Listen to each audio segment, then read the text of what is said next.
Hi, this is Paul Alcorn. We're here with Tweaktown at Flash Memory Summit 2013. We're here with Kent Smith, the Senior Director of Product Marketing with LSI Sandforce. You know, Kent, one great thing about Sandforce when you guys first came along is you truly revolutionized the marketplace and allowed smaller players to easily build their own SSDs and a wide range of solutions. And you know, that flexible platform that was solid really did a lot to invigorate the consumer SSD space. And now the world is really holding their breath as we wait for LSI Sandforce to come along and revolutionize again. So what can you tell us about the next controller? You know, that's a great question. We get asked that a lot. What I can tell you is at the Flash Memory Summit this week, we've announced some new technology that's going to be a part of our third generation product. And the technology is named SHIELD, Advanced Error Correction.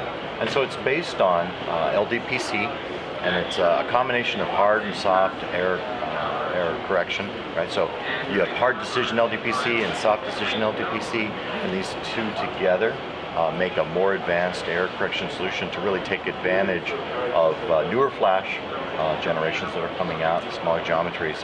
They're getting harder and harder to manage, and so you have to have an extremely robust controller to be able to take care of that. So that's one thing we're announcing this week. So LDPC is low density parity check, right?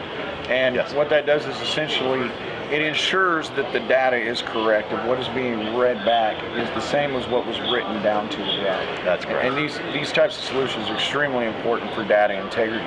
But using varying levels, as we move into the smaller geometries of NAND, we're looking at PE cycles dropping down to, in some cases we've heard 500 PE cycles, 100 PE cycles. So building a good solid platform for that should give you guys a good base as you move into the future. Right? Absolutely, and it's really critical, as I was saying, this new flash. Everyone's going to want to use it because it gets cheaper and cheaper, but the error rate because of that density is becoming quite a struggle for a lot of controllers. And so if you don't have the right error correction techniques, you're not going to make it. You know, and one thing that made the original LSI Sandforce processors an attractive solution for integrators is you guys don't actually use DRAM caching on the previous generation.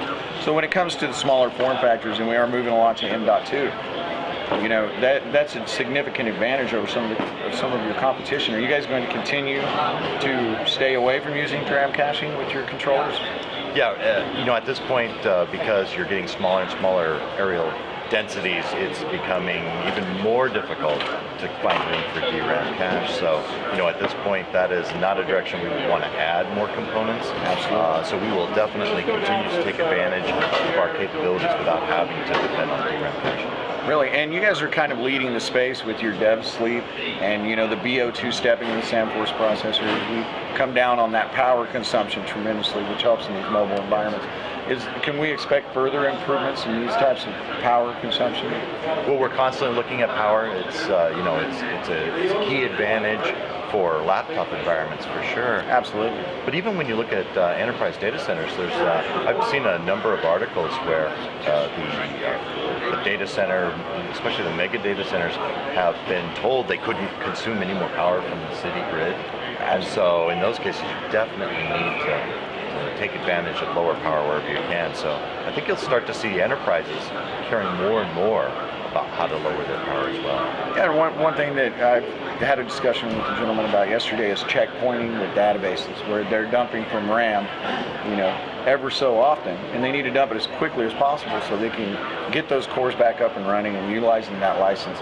So they'll use flash, and for the most of the time it sits there idle for a few hours, and then they checkpoint back to it. So these types of advances in dev sleep and allowing these flash solutions to go in these can really, and the enterprise is going to make a huge impact. Absolutely, yeah, you've got it right there.